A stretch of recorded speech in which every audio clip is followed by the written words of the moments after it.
নমস্কাৰ সকলোকে। আজি যিহেতু আমাৰ দেশৰ প্ৰধানমন্ত্ৰী নৰেন্দ্ৰ মোদী ডাঙৰীয়া আমাৰ মংগলদৈলৈ বুলি আহিব, গতিকে আমিনো নোযোৱাকৈ কেনেকৈ থাকোঁ। গতিকে ৰাতিপুৱাই সকলো কাম বন নেওচি, বাধা বিঘিনি নেওচি, বতাহ বৰষুণ সকলো নেওচি যাবলৈ ওলালোঁ দলে বলে সকলোৱে। সেইফালে তেওঁলোকো আহি আছে, আমিও ওলাই ৰেডি হ'লোঁ। গাড়ীও দিছে আমাৰ ইয়াতে 3খন, গতিকে আমি এটাই একেলগে তেখেতক চাবলৈ যাবলৈ ওলালোঁ। আহকচোন তেন্তে তেখেতক চাবলৈ যাওঁ আৰু তাত গৈ আপোনালোকক তাৰে পৰিৱেশ দেখুৱাম।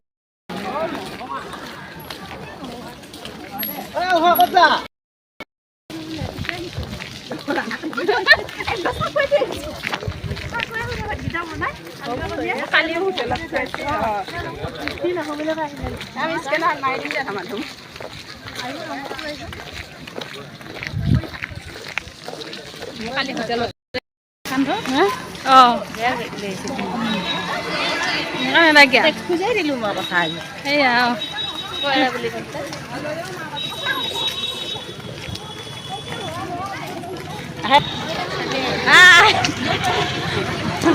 মোদীক চাব আহিলোঁ আমি দেই।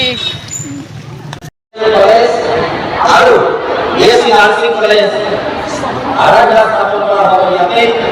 আর লগে আমার নারী খেলোয়াড়